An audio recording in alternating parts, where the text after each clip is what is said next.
Funny story about this video. I recorded an hour of this and my dumbass deleted it by accident because I thought it was a different file. And then I emptied the recycle bin because I needed space. So that recording is just completely gone. But it's okay. I'm just going to take this as an opportunity to deliver an even better video. Why too much knowledge makes you insane. There are a few categories of knowledge, 3 to be precise. Raw knowledge, experiential, and wisdom. So raw knowledge, you can think of this as facts, data, trivia. This is just information that is out there in the world and you can obtain it. Experiential knowledge is knowledge you gain through experience. So by actually doing things instead of just reading about them, you end up gaining knowledge of little nuances that cannot really be conveyed through reading or through a video. For example, if you work at a restaurant and you need to know how certain equipment there works, they're not going to teach you that immediately or through the job description. They might give you training videos, but that's still not the same. Actually getting hands-on with the equipment and using it and learning how it works, how well you interface with it is experiential. You have to experience it. I can describe to you how honey tastes, but if you've never tasted it, I could talk to you about it all day and you still couldn't grasp what it tastes like because it's something you need to experience. This is experiential knowledge. And wisdom is basically those two put together. Wisdom is knowing things, but also knowing when to use the knowledge you have. It's things like timing. It's things like when to be quiet when you want to correct someone. It's not getting into needless fights. That kind of thing is wisdom. Like knowing your risk tolerance is a form of wisdom. These are things that you just know from experience. It's like you're putting knowledge and experience together. You would think you might argue and say this is just experiential knowledge again, but it's not, because wisdom, you apply it to situations outside of your experience. So for example, if you have experience in one domain, let's say you know how to ride a bike, and you realize that you are bad at misjudging turns, you can take that wisdom when you're learning how to drive a vehicle like a car, and you know beforehand, before even driving the car, that, oh, I have a bad sense of depth. I have bad depth perception. It's hard for me to judge when to turn. So you have that wisdom in you already. So these are just categories of knowledge that everyone knows. Maybe you haven't had it explained to you so precisely before, but we need to get the definitions down so we can understand how knowledge can make you insane, how these things can actually break your brain. So here are a few ways that it can do it. The first one is called cognitive dissonance. What is that? Cognitive dissonance is basically you're holding two opposing ideas in your mind. And you're holding them there and it's causing tension. And for a lot of people, they cannot do this. They cannot hold two conflicting beliefs in their mind. It's a paradox. That's what you would call it. In my last video, I talked about the paradoxes of US politics, and it's basically one big cognitive dissonance, because if you are on one side of the political spectrum, you are not going to accept any ideas from the other side because you staunchly believe that your side is correct. And to give any leeway to the other side is going to create cognitive dissonance in your brain. So it's very uncomfortable for some people, but there are a lot of people who can hold cognitive dissonance in their mind. The next one is shattering beliefs. So shattering beliefs is kind of like cognitive dissonance, but it's one side, the opposing side, winning over. So you believed something so strongly, it was crystallized in your mind, this idea that it was true, and then something comes along, information, knowledge, experience. This stuff comes at you and it shatters a closely held belief that you had.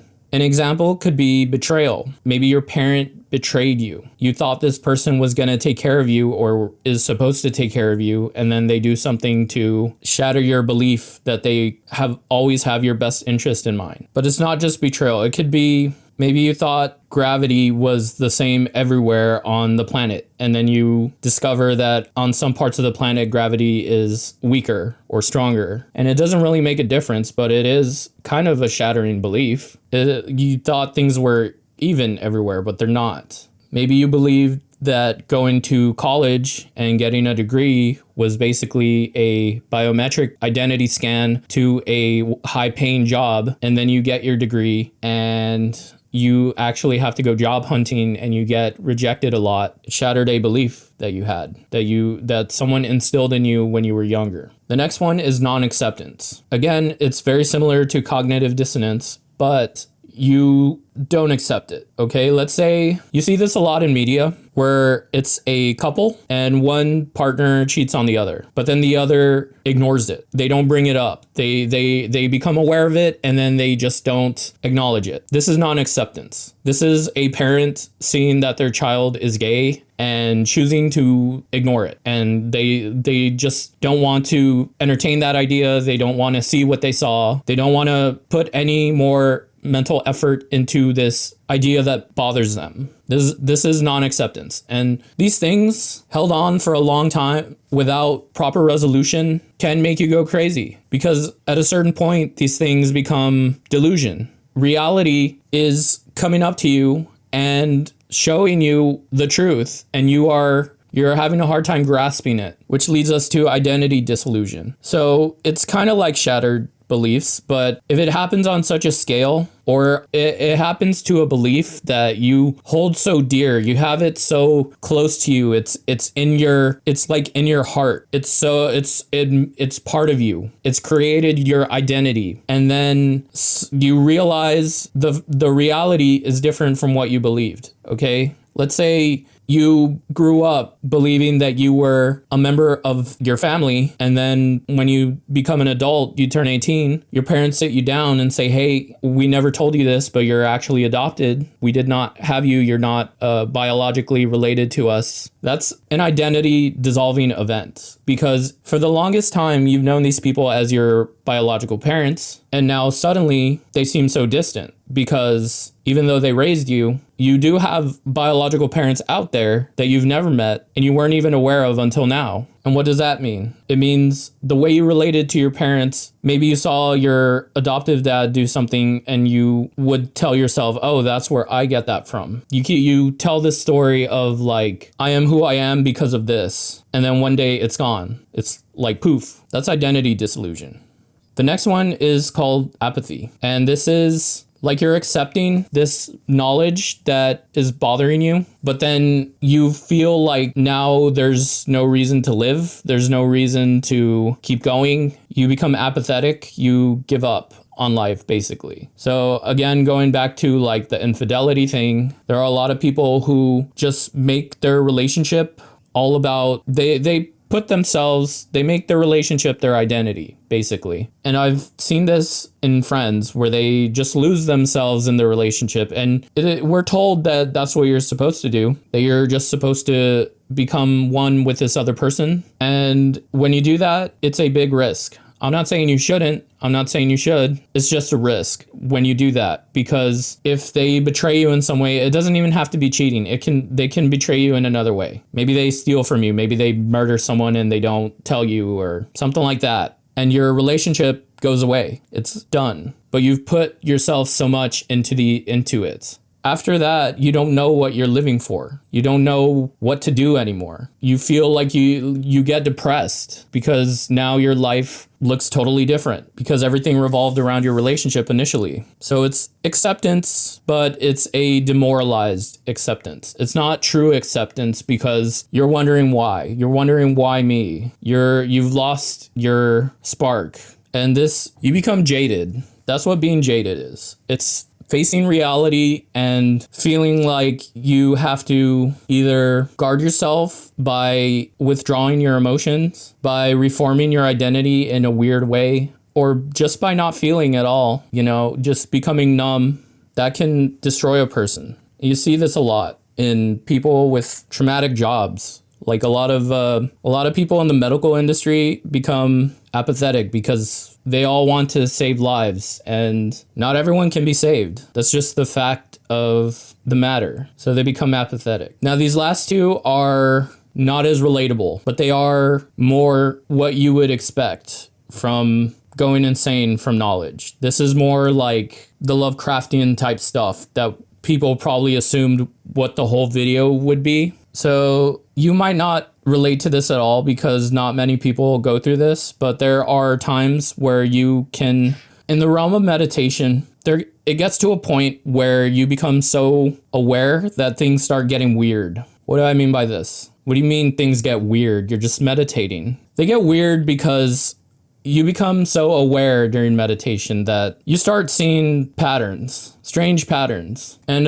kind of an allegory for this is if you've ever read or seen Uzumaki by Junji Ito, certain people start seeing the spiral and some people go insane faster than others. But it's shorthand for this phenomenon that happens when you meditate or you have a crazy like religious experience that instantly drops you into this altered state of consciousness. So what are these patterns that I'm talking about that you can see? One of them is something Carl Jung talked about called synchronicities. And what that is basically, they are patterns or relations that have no logical reasoning to it. For example, this is what Carl Jung said happened to him. He was talking to a patient who was wearing a golden scarab brooch or something like that. And then later on, that day, he looked out the window and he saw a golden scarab on the plant outside. And he was like, wow, that's interesting. But then stuff like that kept happening to him. And I talk about it in my other videos. I go more into depth of like what specifically happened to him. If I'm remembering correctly, there was one time where he had like a rare dessert at a restaurant. He was surprised to see it there. It's not very common. And then later on, he went to a party and they were serving that same dessert. That's very uncommon. And this can happen to anybody. This is not just Carl Jung being crazy. This is a phenomenon that happens to people. This is synchronicity. You become more, you can obtain this through meditation. You can obtain this through psychedelics, but you start seeing these weird patterns that start connecting with each other. I'm going to give you an example of what happened to me. I was reading this book by Hunter S. Thompson. Well, it's not really a book. It's a collection of his articles. And there was one article that was talking about football. And this was made during the time where O.J. Simpson was playing football. This was at the top of his career. And so Hunter S. Thompson was writing about him. He was like, oh yeah, OJ is so good. OJ is a phenomenon. He's crazy. This was before he killed someone. So then I read that and then I turned on my TV. And what was recommended to me when I turned on my TV? The People versus O.J. Simpson, the biopic miniseries. Now that wouldn't be weird on its own, just a coincidence. But then I go on Twitter and I see a lot of tweets about O.J. Simpson, weirdly. And he wasn't trending or anything. I just happened to see like different tweets about him. I don't think it was a trending topic at the time. I just happened to see tweets. And stuff like that has happened a lot to me. Particularly, I'll be seeing a movie and here's another example. One of my favorite bands is Prefab Sprout. The singer, the songwriter, Paddy McAloon, his songwriting style is influenced by a guy named Jimmy Webb. He wrote a bunch of hits in the 70s, the 60s, 70s. And so being a fan of Prefab Sprout, I wanted to investigate further the influences of their songwriting. So I started listening to Jimmy Webb's songs that he's written, and one of them is called MacArthur Park. This song is very corny, but it's also, there's something about it that makes you want to keep listening to it over and over again. But it's just so melodramatic. It's over the top. I don't know. It's clunky. The lyrics are very clunky. So for a while I was listening to that. And then guess what? My sister calls me and we go to the movies. Guess what we're seeing? Beetlejuice 2. And at the end of Beetlejuice, there's a huge final cinematic set piece, much like in the first movie, where there's a final showdown with Beetlejuice. He's up to no good. And guess what song is playing? Fucking MacArthur Park, dude.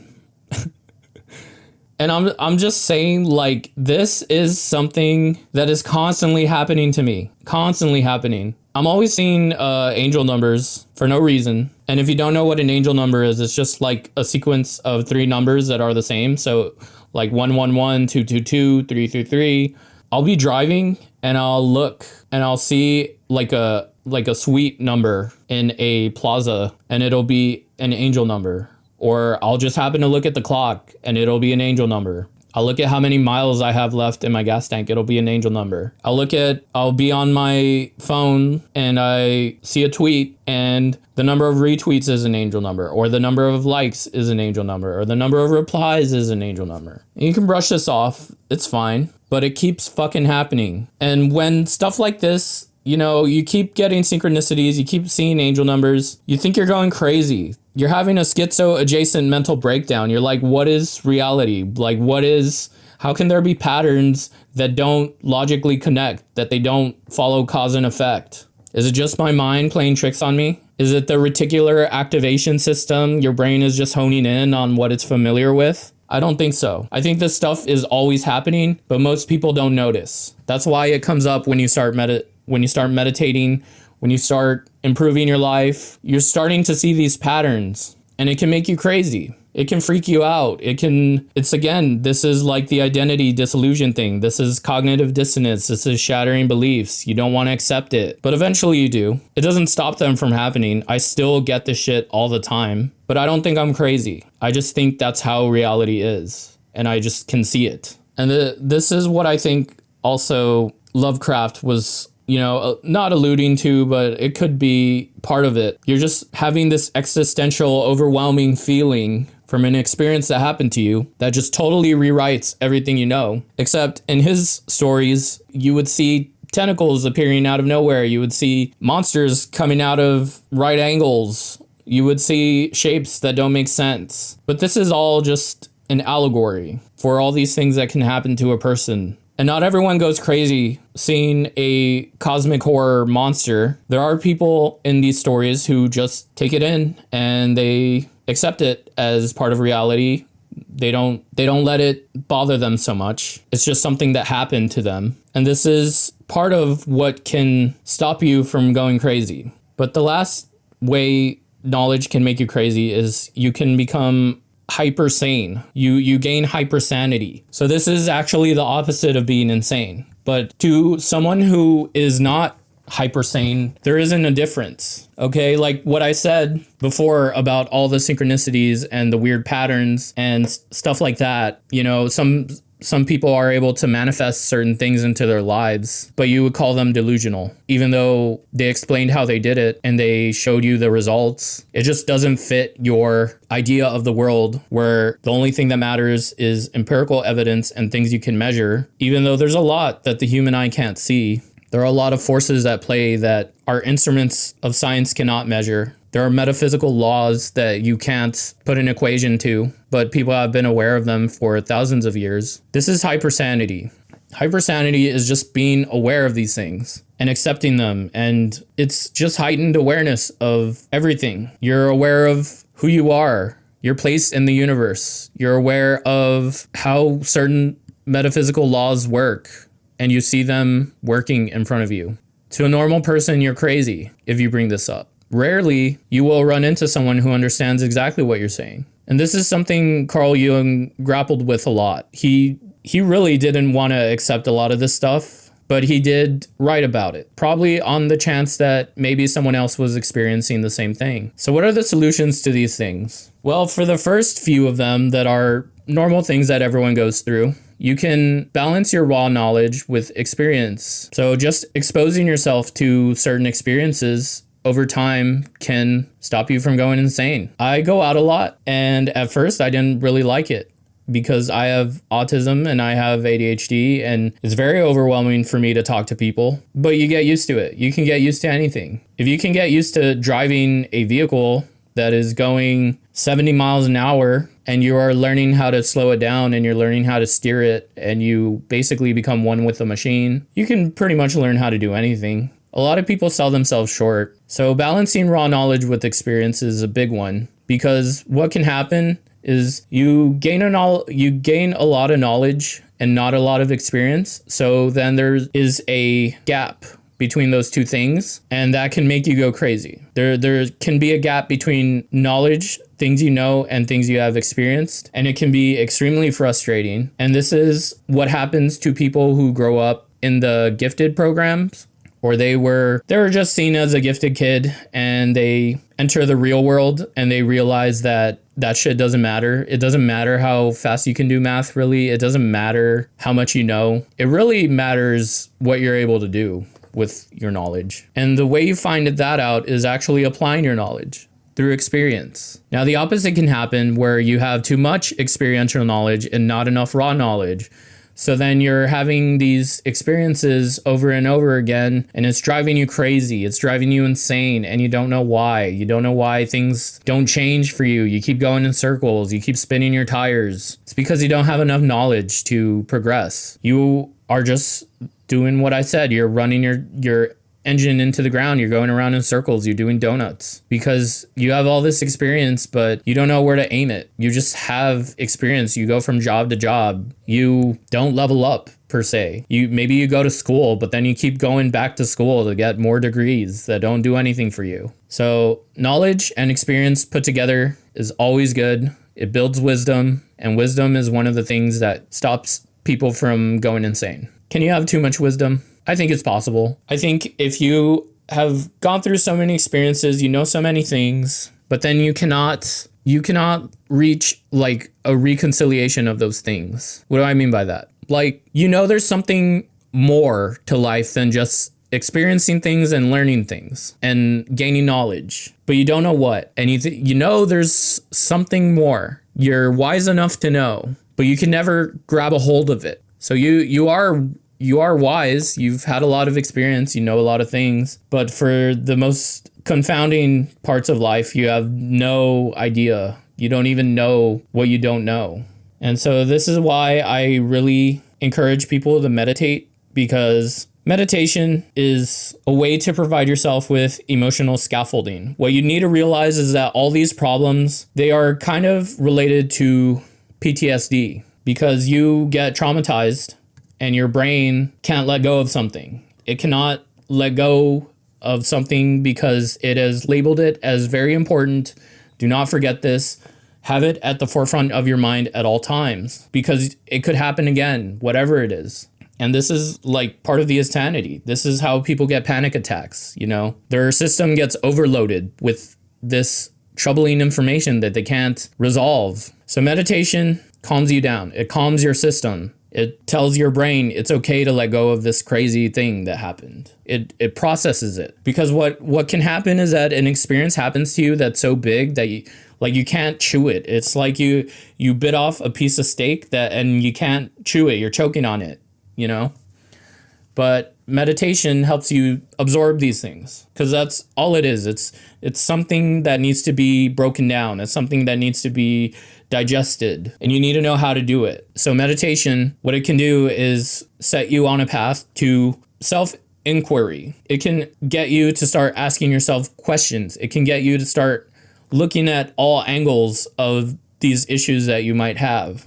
And then once you've dissolved it, once you've digested it, this overwhelming energy, this emotional energy that's stuck in your body, then you get actual acceptance. It's not the apathy kind of acceptance. This is actual acceptance of something that happened to you, and you absorb it and it becomes part of you, but you don't need to make it the forefront of your reality at all times. Because a lot of this stuff has to do with ego. And that's why when you do psychedelics, your ego gets dissolved whether you like it or not. And this can be good or this can be bad. You can have a good trip or you can have a bad trip. And what a bad trip is, and this is another form of like that Lovecraftian style of anxiety, or not anxiety, but insanity. So a bad trip, if you've never been on one, basically what happens with psychedelics is basically a 10 years worth of meditation squeezed into a few hours. So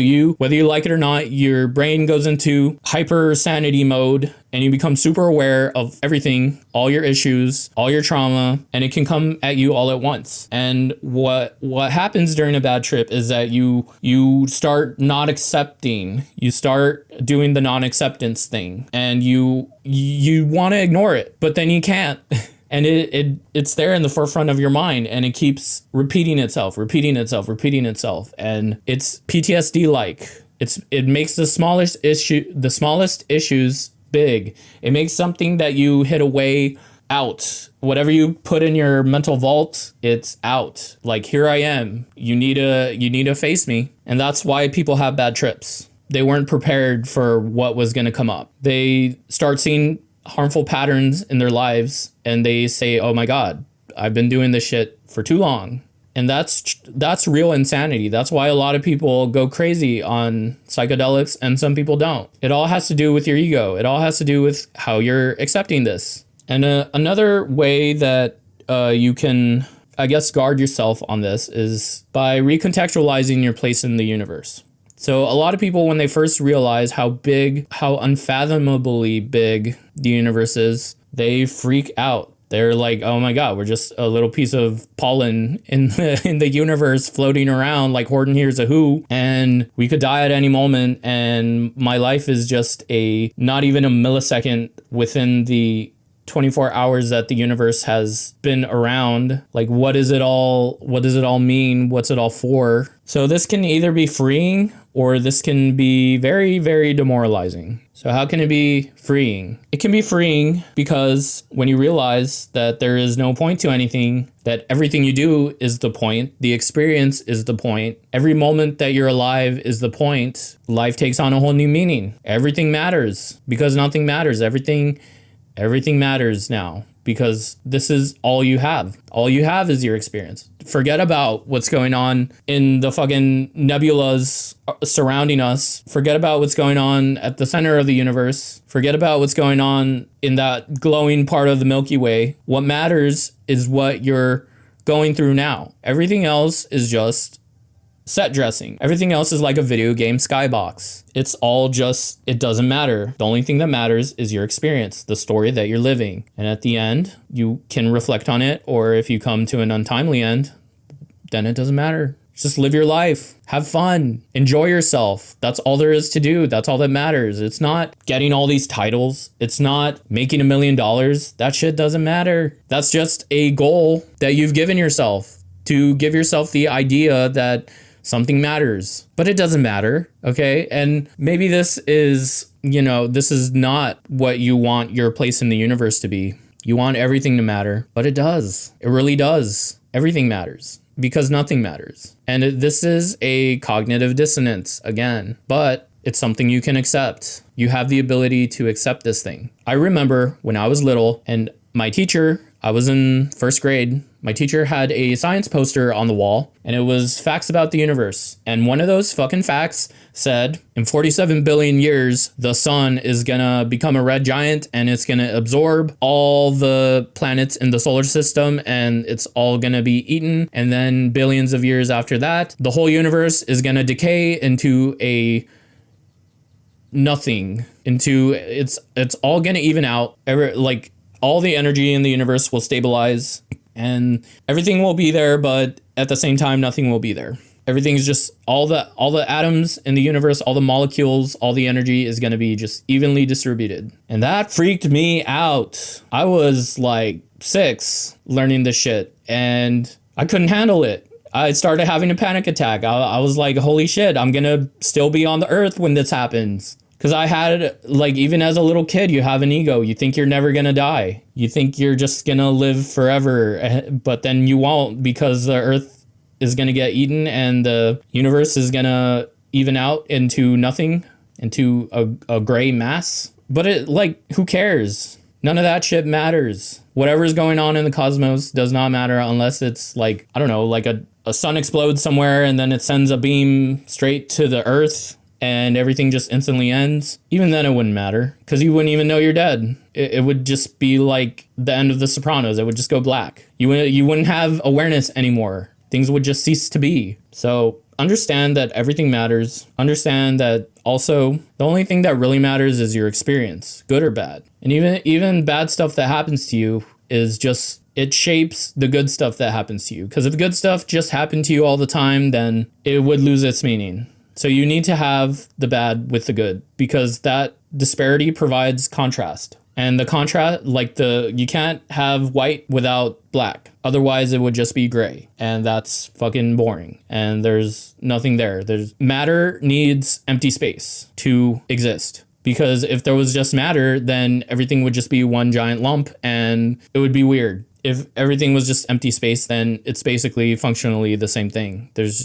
Everything's just there. So yeah, knowledge can fuck you up, but it doesn't have to be that way. Just become more aware, become accepting, meditate, and that's how you stop yourself from going insane. If you don't have this problem, then good for you. But anyone who goes on a journey of knowledge eventually has one of these weird issues and it drives them insane. So I made this video for that kind of person, because that one time that person was me. I was going insane. I didn't know what the point of living was. I thought, oh, we're all just, DNA. We're all just vehicles for DNA. DNA just wants to multiply. And then, yeah, weird shit started happening. And then I learned about like the astral world and like where ideas might come from and the realm of forms. And, it's not just DNA. It's not just things you can see. It's not just things you can measure. There's other shit out there, but I have other videos on that. Anyway, thanks for watching. I'll see you. See you soon. Bye.